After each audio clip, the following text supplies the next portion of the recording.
behind the back door to buy it. Or maybe you or get somebody will pay and then I'd open the door and then the fire door and then everybody comes in the back door.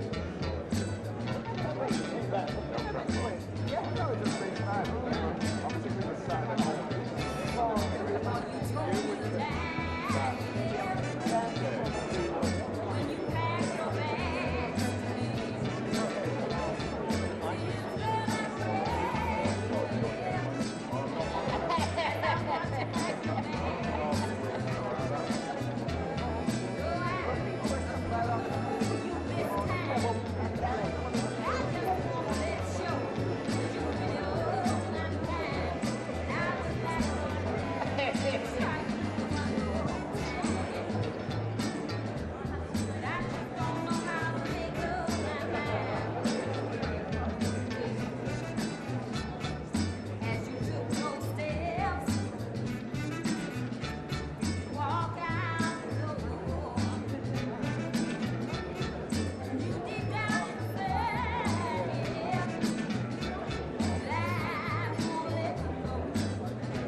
everybody. I'm Thelma Walker, MP for Combe Valley in West Yorkshire.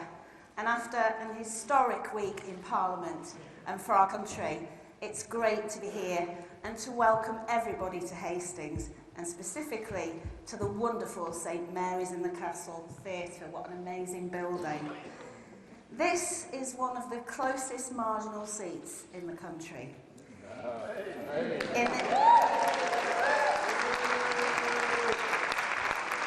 In the excitement of the 2017 general election, Labour came within a whisker of winning here. Hastings and Rye, a constituency considered a relatively safe seat for the then Home Secretary, Amber Rudd. Excuse me. But on polling night, only 340 votes out of over 50,000 stood between the Tories and Labour here. Unbelievable and great. On that night, I won my seat, Combe Valley, taking it from the Conservative Party by almost 1,000 votes.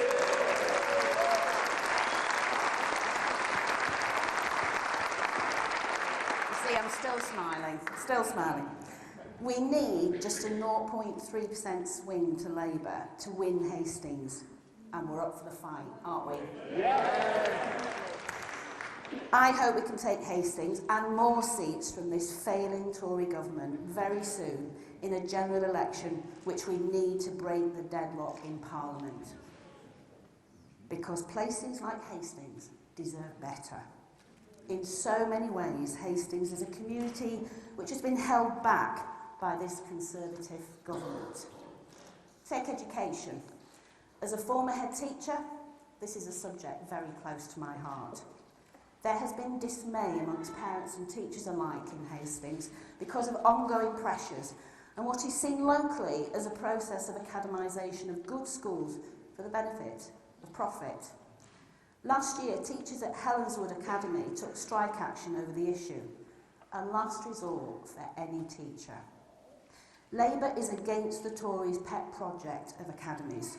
We will introduce a national education service and fund our schools properly so that all children, regardless of background, receive a world-class education.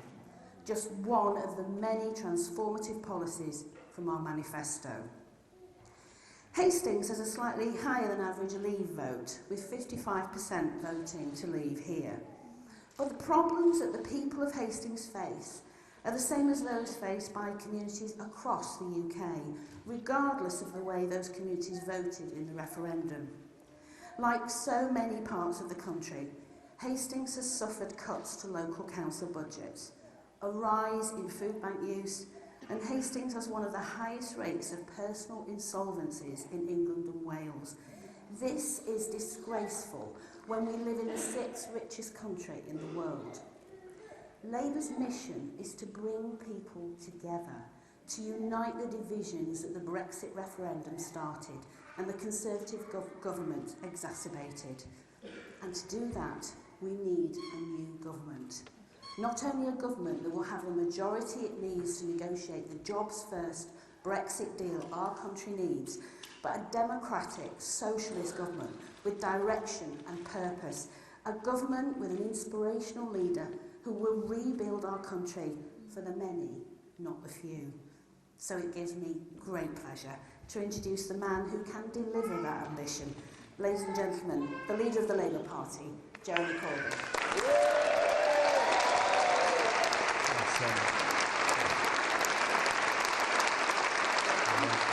Lovely to see you, and well, fantastic. And you're going to be the ones who deliver it in Hastings.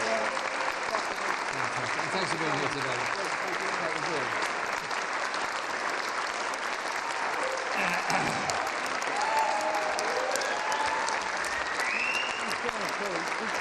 Thank you.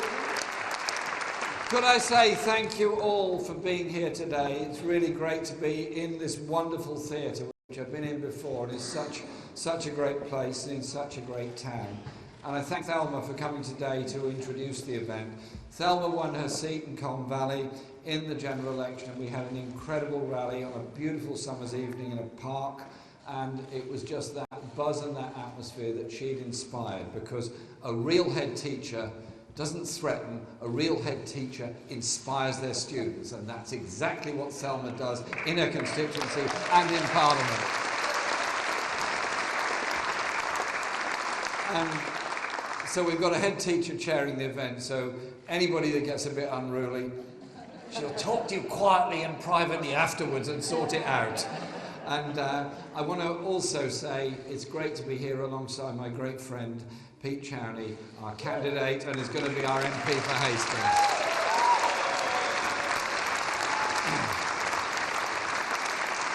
Pete, as our candidate, took it so close. Pete, as our candidate, is also the leader of the council. Pete really is actually Mr. Hastings. Well done, Pete. And his concern and his determination to turn this town around so that the levels of poverty that do disfigure so many South Coast towns will be dealt with, that the sense of hopelessness that so many face when they see towns declining because of lack of investment, underfunding of their local services by central government, and a whole process of threats to local services such as the National Health Service have got to be stopped, challenged and changed. And it's Labour that will stop, challenge and change the way in which so many of our South Coast towns are affected. And this, of course, is the town that inspired the writing of The Ragged-Trousered Philanthropist. And Mugsborough, as it's described there, was about the inequality and injustice within our society then and now, and the way in which those building workers were exploited, the way in which the poor were ignored, that social segregation that was there in the town. That's what inspired Robert Tressel Noonan to write his wonderful book.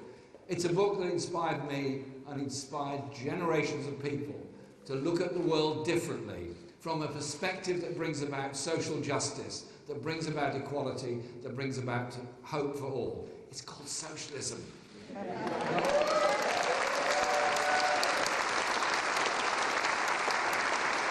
And I would like to thank and welcome my colleagues here today who've come. Diane Abbott, our Shadow Home Secretary,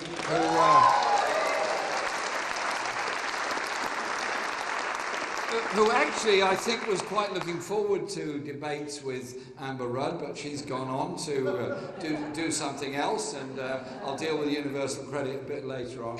But Diane is doing a fantastic job in bringing humanity to the whole principles behind the Home Affairs brief and promoting justice and equality. And you'll hear lots from her tonight when she's on BBC Question Time. Diane, thank you and thanks for coming.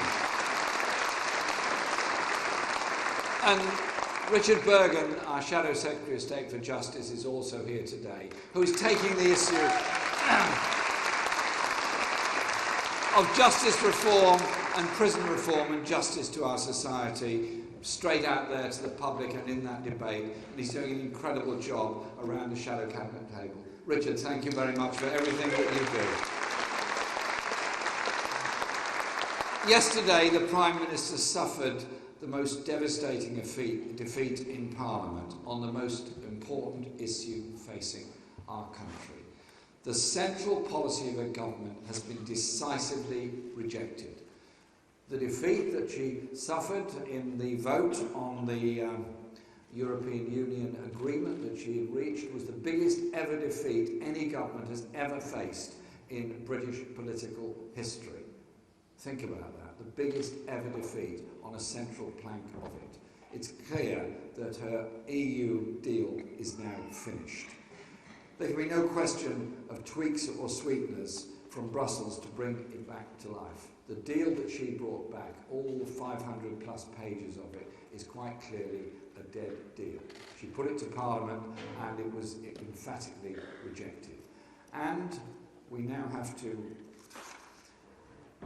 realise that the Prime Minister seems completely unable to grasp what has actually happened. She seems to be prepared to send the country hurtling towards a cliff edge.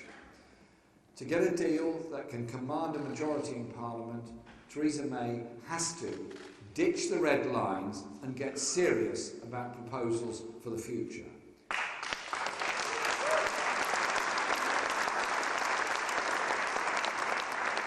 Last night's offer of talks with party leaders turned out to be simply a stunt, not a serious attempt to engage with the new reality that is needed. No sooner had she said the words in Parliament than the government confirmed that she would not take no deal off the table. So I say to the Prime Minister again, I'm quite happy to talk, but the starting point for any talks about Brexit must be that the threat of a disastrous no-deal outcome is ruled out, taken off the table, and we can talk about the future of the plans that we will put forward and the future relationship with Europe. But take no deal off the table now, please, Prime Minister.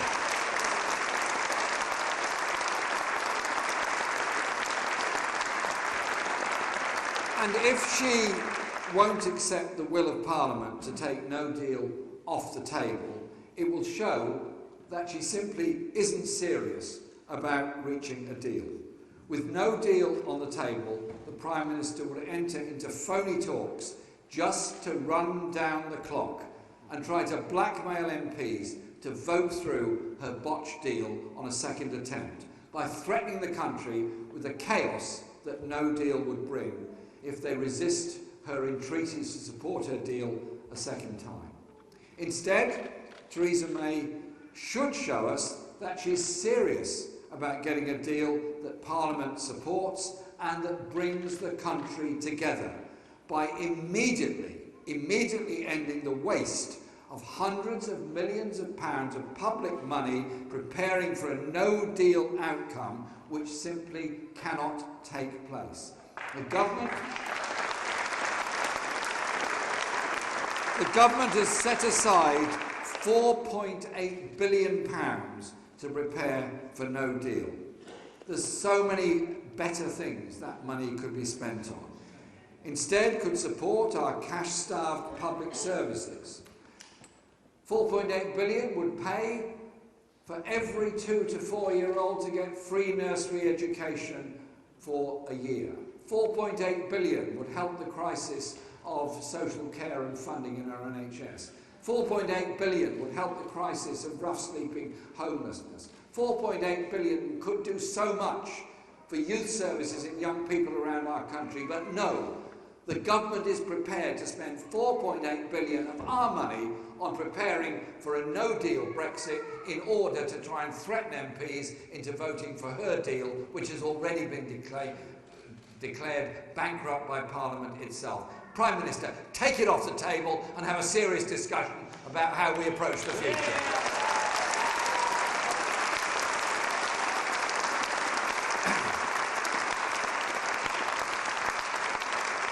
No deal would risk huge damage to our economy, jobs and living standards. About that there is no doubt. So Labour is open to discussions because we must end the crisis caused by the government's botched Brexit negotiations and find a solution that meets the needs of the whole country. We, the Labour Party, have set out an alternative plan, and I've made clear we would support a deal on that basis. The government may have survived a confidence vote for now, but we have a government in name only. The scale of the defeat on Tuesday has shredded the last vestiges of its authority. If the government had any confidence in itself, it would go back to the people for a new mandate. While Brexit consumes all the government's energy, the vital issues that affect people most directly, cash-starved schools, the NHS at breaking point, rising bills, unaffordable houses, have all gone to the back of the queue. 2.5 years of Brexit bungling and failure have left Parliament in deadlock. Nothing can be decided, nothing can get done. We believe that the best outcome for this crisis, for the country as a whole, remains calling a general election to break the deadlock and find a solution that works for the whole country.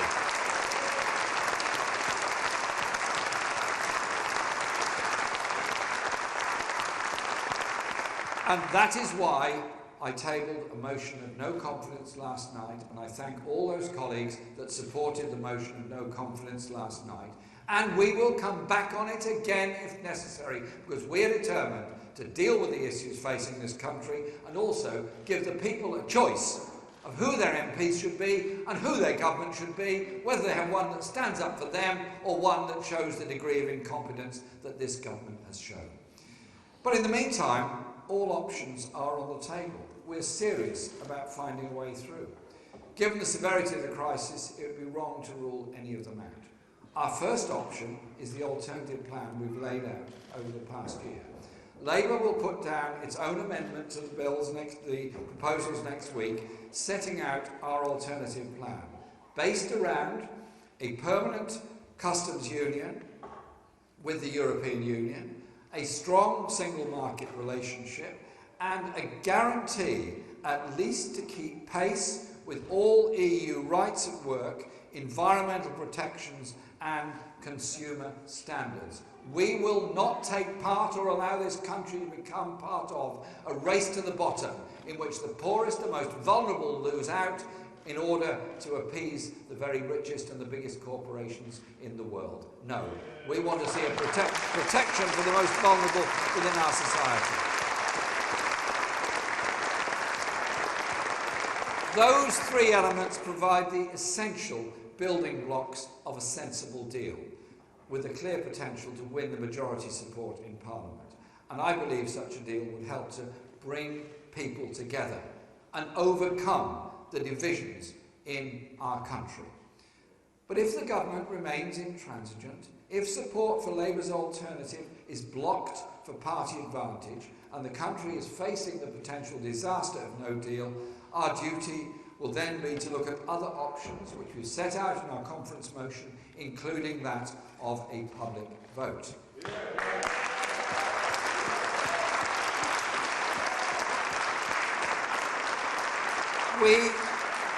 We are in this position because the Conservatives and other parties have deliberately chosen to deepen divisions, setting those who voted leave against those who voted to remain. People voted leave, people voted remain.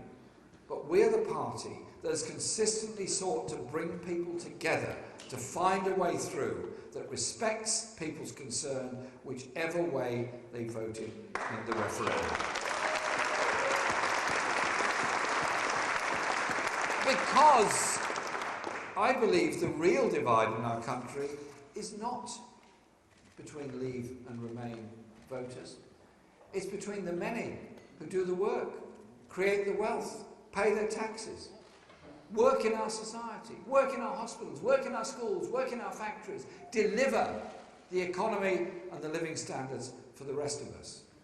And those others, those few, who break the rules, who dodge their taxes, who run away and don't support our society and our economy. It's between the many and the few.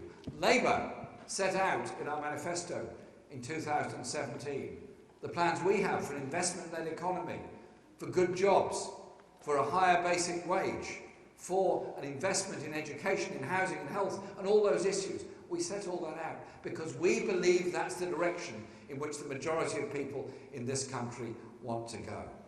But on Tuesday, while the country's attention was fixed on Westminster and the vote that took place, and it was a dramatic day in Parliament. I'd never seen such chaos in any government, and I've been in Parliament 35 years, and I've seen plenty of chaos in government, but that was the worst by a long way. We had yet another demonstration of the harsh reality of what this government is about. The Department of Work and Pensions, and the MP for Hastings and Rye is indeed the Secretary of State for the Department of Work and Pensions, quietly decided to announce another cut to Social Security, which, according to analysis done by Age UK, could leave some couples up to £7,000 a year worse off. Their latest cut will force yet more people onto the government's cruel universal credit scheme. Couples in which one spouse is a pensioner will no longer be entitled to pension credit. So just imagine this. If you've paid into the system all your life and you've retired on a low income, and now the government decides you'll be poorer just because your partner is younger than you. That's disgraceful, that's wrong, and that was announced on Tuesday while the rest of the nation was watching Parliament and what was going on there. How typical of the Tories, how typical of Amber Rudd. Whether they voted Leave or Remain, people want an end to these injustices. Remember, the vast, vast majority of people don't think of themselves as Remainers or Leavers. However, they're regarded by the media as somehow or other a political class that's got to be negotiated around. If we allow ourselves to be permanently divided on these artificial lines, it's only the privileged elite that will benefit, while the majority lose out. Yes. So, our message to the government is, you've lost your vote in Parliament, you survived yesterday on the loyalty, the rather thin loyalty of Tory MPs, and we are determined to get a deal with the European Union, which, as I've explained, sets out the 3 pillars that we will put forward. We are sensible, we're serious, and we're positive about this. But our entire focus as a party is on the reality of people's lives in this country. The poverty, the insecurity, the lack of investment, the concerns and fears for the future. Bring people together to create that better society and that better world. Have that relationship with Europe that gives us the customs union, gives us the trade, protects the rights. Have that relationship that is positive, that is open. I want to live in a country that doesn't rely on food banks, that doesn't rely on payday loans, that doesn't rely on loan sharks. I want to live in a country where people feel engaged, enthused and positive for the future. That is the Labour way, and that will be the forefront of our minds during the next few weeks of crucial debate and voting in Parliament. Deliver a society that works for all, not just the few. Thank you very much.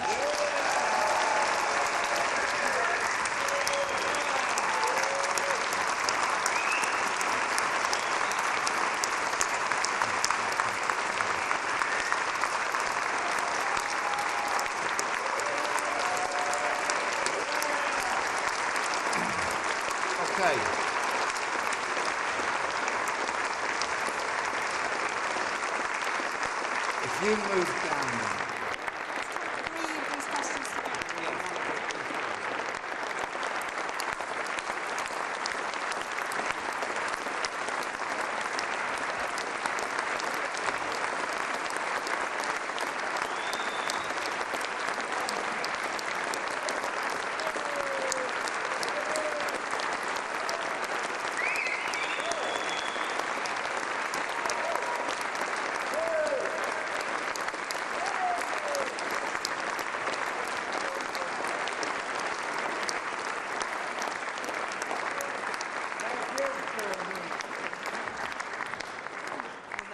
There speaks our future Prime Minister.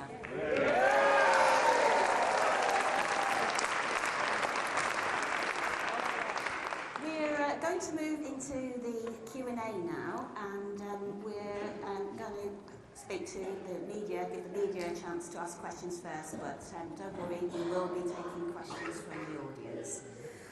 Do we have Helen Catt from the BBC? Helen, you've got a question for us. If you were to go into the new general election, obviously Hastings is 55% Leave vote here. Do you still envisage it being Labour policy if one were to happen before we leave the EU, that it would still be Labour policy that you would be leaving? Thank you, Helen. And ITV, Angus Walker.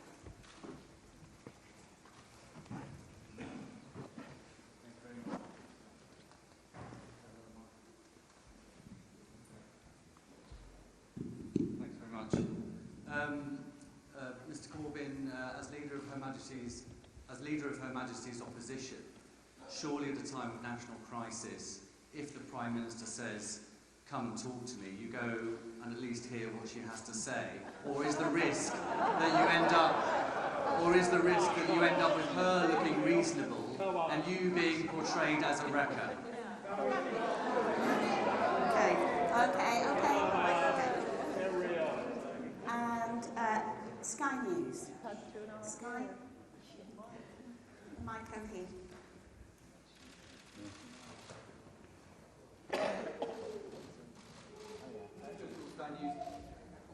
It's got all Sky News. Got to. Mr. Corbyn, there will be an attempt next week by some parliamentarians to shift our exit days to the end of this year, thereby extending Article 50. What is your position on that? Will you be whipping your MPs to do that? Has the time come to be straight with the British people and just say, actually, it's just not going to be possible to negotiate a new deal or any deal in the time remaining? Okay, thanks for those questions. The Prime Minister offered talks last night in Parliament, and I said quite clearly that Labour has the alternative, the three pillars that I pointed out, the customs union, market access, protection of rights and conditions within our society. But the process of the last month has been one of threatening people by saying, well, if you don't vote for this deal, then it's no deal and it's going to be the crisis of no deal. I just said, quite simply, I'm happy to put forward our views on it, but you've got to take no deal off the table first.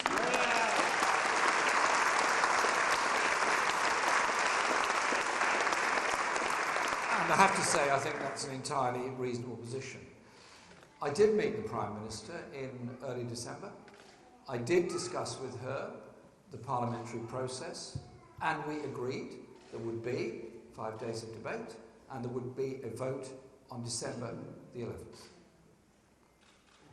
2 days before that, she changed her mind, cancelled the vote and delayed things for over a month in order to continue this idea of running down the clock by threatening everyone with no deal unless they voted for her deal. Well, it didn't work because she ended up with the biggest ever defeat in British political history.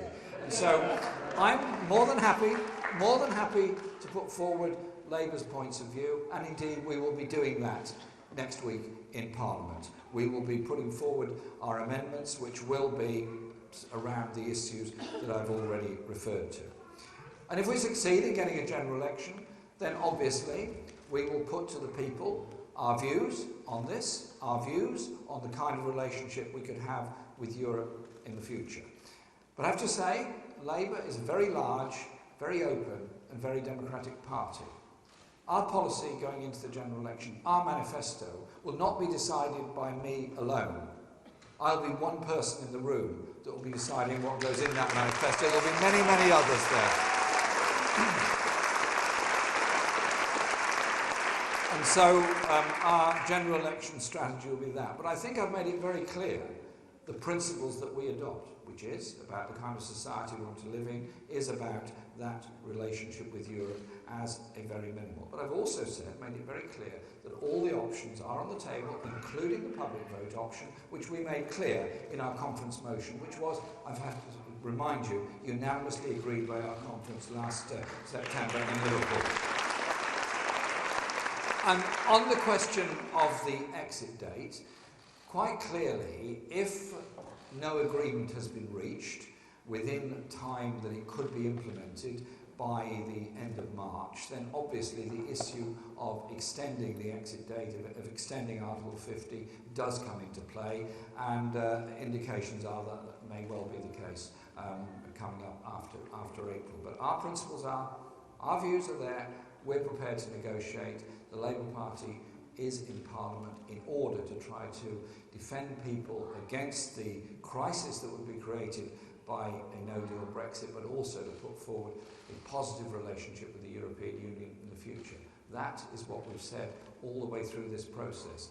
And I just have to say this, without the work of Labour MPs and those people that were prepared to go to court on it, and particularly the forensic work done by Keir Starmer on this, we would not have had the meaningful vote in Parliament, because the government introduced this whole process with a bill which I described yesterday in Parliament as one that Henry VIII would have been proud of. Because what it did was actually empowered, I can't remember which Secretary of State for Brexit it was, because there's been so many of them, to decide everything, basically, and Parliament would just be a sort of bystander in this. Well, things have changed. Parliament rejected the idea of the Brexit deal Theresa May had negotiated, rejected the no-deal exit, and has ensured that Parliament will have a big say in what goes on over the next few weeks. That only happened because the Labour Party was standing up for the rights of democratically elected representatives to speak for them in Parliament and hold government to account. And I say that as somebody who obviously aspires to be in government, therefore to be Prime Minister. I would welcome being held to account by Parliament. I would not be running away from Parliament. I would want to be held to account for.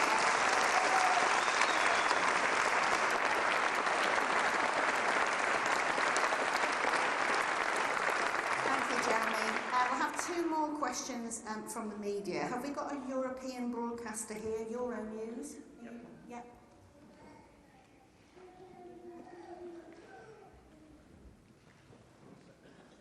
Jeremy, you got a decent round of applause here when you mentioned party policy on the second referendum. A poll out today has the biggest support for Remain, 12% since the referendum in 2016. People here in the room seem to like that. What would be your position if there was a second referendum or a general election as you want on staying in? Okay. And Channel 5, we've got Andy Bell. Thanks. Andy Bell, 5 News. Mr. Corbyn, you say you won't be meeting Theresa May. Is that a complete ban also for your shadow cabinet on meeting anyone from the government? And what would happen to any Labour MPs? What would happen to any Labour MPs if they were to respond to an invitation from the Prime Minister to go to it? What would happen to any Labour MPs, in your view? What should happen if they were to respond to the invitation to go to speak to the Prime Minister? Okay. All right. Okay. Thank you. We'll move to the audience now. We're taking the questions in 3. So one question from the audience for now, and then there'll be some more. Yeah, should we do them together? Yeah. Okay. Yes. One at the front. Yes, the last question raises this. Is it time that we challenge the people who are calling for a people's vote or a new referendum to say what the questions will be? And that it's not just for the Prime Minister to take no deal off the table, but for that to be excluded from any questions, that we don't want a rerun of the referendum, which will give a huge platform to UKIP. What we want is a choice between the remaining options. And can we do that publicly? Because they have been so getting at you, which is why nobody that's a Labour loyalist is listening to them at all. But they are hugely influential through the press. Thank you very much.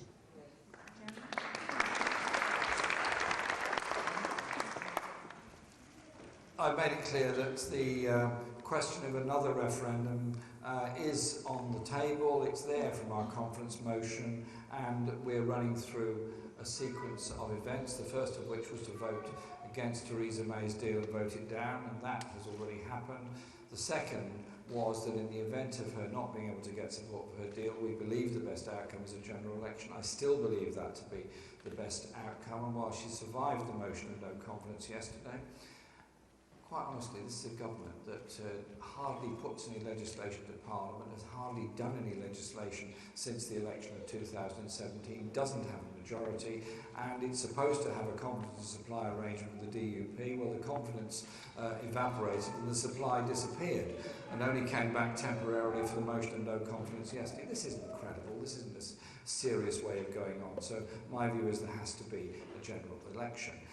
If a second referendum should take place, then obviously the party will decide what role we will play in that and what our view would be. But I can't they can't really go along with the idea it should simply be a rerun of what happened in 2016. There has to be a discussion about the options that we put forward, and we put forward the 3 options that I've outlined in my speech to you.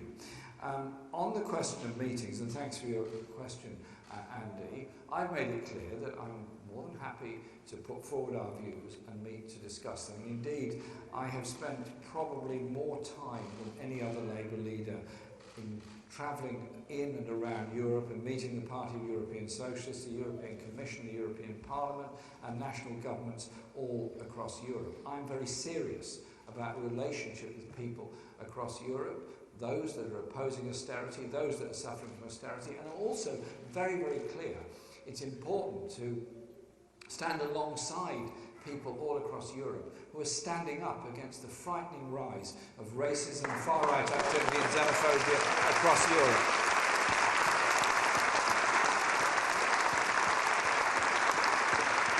And so when the European Parliament voted to condemn what was going on in Hungary, I absolutely applauded them for doing that. Now, if other colleagues take a different view, well, I can understand that. What I've done is written to the Prime Minister this morning, setting out the views that I put in my contribution today, and copied that to all Labour MPs. And yesterday, the whole Labour Party was together. On Tuesday night, the Labour Party was together. The Labour Party is determined to deliver for the people of this country. That is our whole approach to it, and I'm sure that all the party will be supportive of that. This is a huge moment for this country. Therefore, we have to approach it on the principles that I've set out, the principles of the kind of society we want to live in. That's what the Labour way is about, and that's the view we'll be putting to Parliament, whether directly in the Chamber or in meetings if the Prime Minister actually concedes that a no-deal Brexit is actually the most dangerous and very damaging thing to our country and our society. So I say to the Prime Minister again, she may even be listening, Prime Minister, simply do this. Take it off the table. Take it off the table now so we can go forward in a sensible way.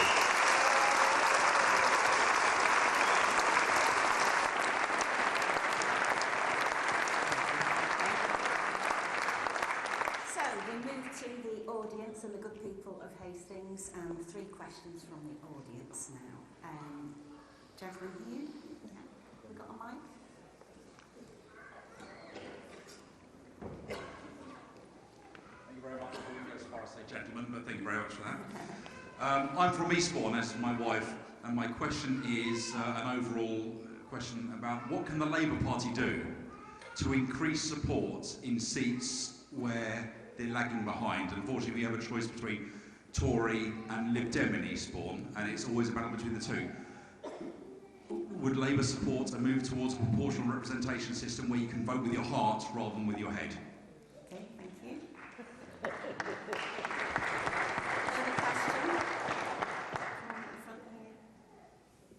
This might annoy a few people here, but I wondered how we can go about countering the division that seems to be stoked by the mainstream media, who are forcing us into a Leave camp and Remain camp, rather than looking at the nuanced argument in between.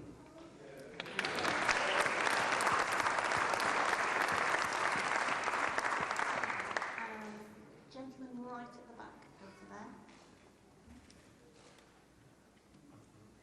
I am, thank you. We have a lot of polarisation and hatred in politics these days, and I wanted to ask who we have here today, what do we think about the real threat? Is there a real threat of violence and vigilante action in our society today? Thank you.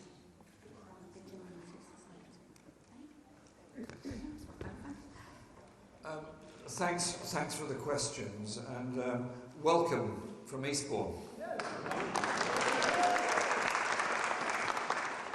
I've cycled Eastbourne to here and all over to Rye and Pemberley Levels and everything. And do you know what? People living in Eastbourne who are struggling with universal credit, with pensions, with housing, with rent and so on, having exactly the same problems as people suffering from the same things in Hastings or in Hackney or in Birmingham. The issues are the way in which our government treats our society. And Labour fought the last election to bring people together, and we had the biggest increase in the Labour vote since 1945 during an election campaign. And I'm bitterly sad we didn't quite win that election campaign. But I opened the campaign by saying, this is our manifesto. This is our proposal to transform our society. We're not doing deals with other parties. We're putting our case before the people, and they will vote for us or not, as the case may be. You made the point about Eastbourne.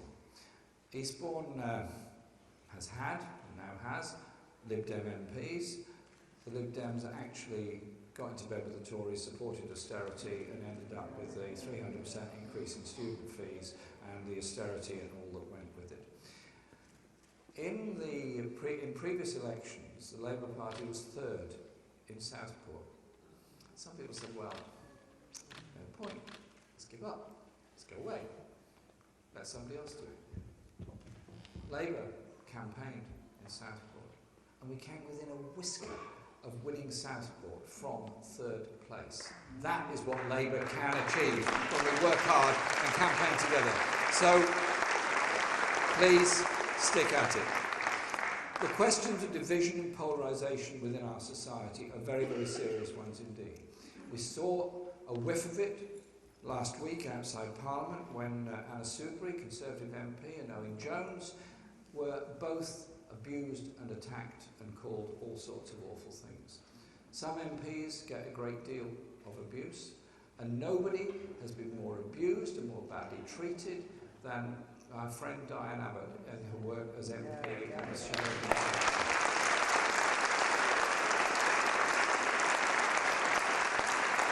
She has had to withstand the most awful misogynist and racist abuse all of her political life. But she's strong.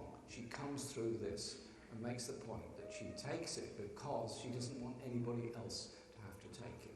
And so it is about the language we use. It is also about the intolerance that is there on the far right and on the racist fringes of our society.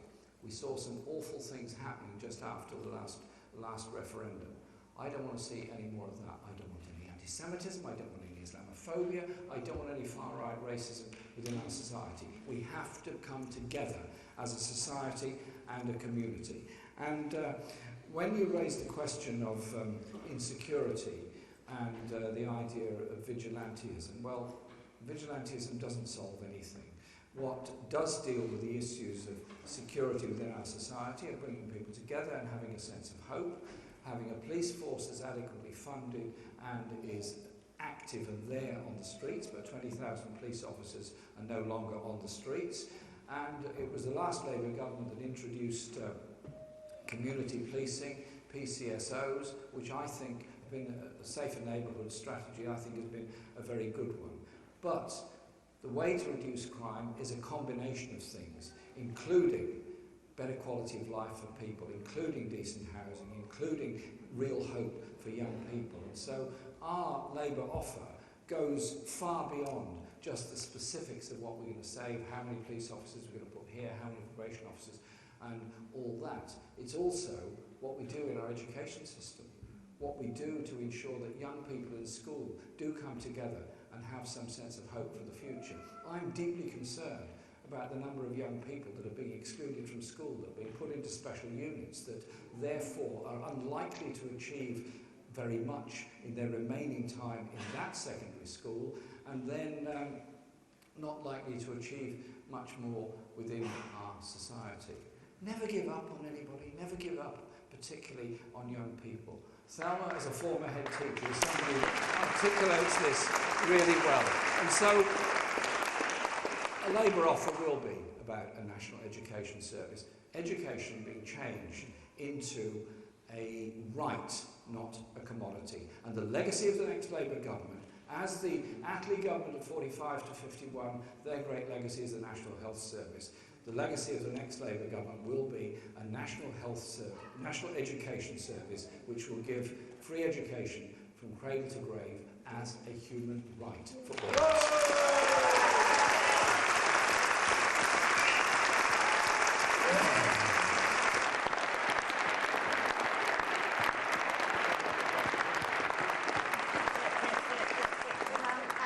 Thank you for your questions, one and all, and thank you for making us so welcome here in Hastings. I certainly intend to come back and have a holiday.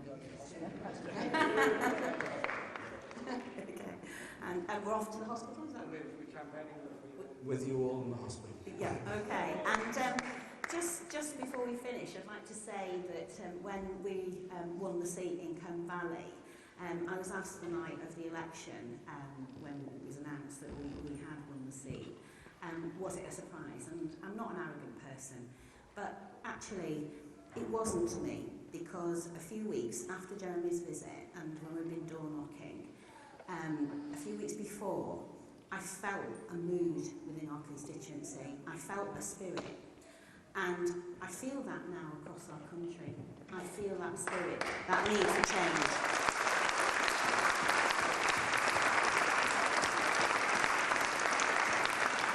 Just as I felt in Combe Valley, I feel you're going to have a Labour MP in Hastings.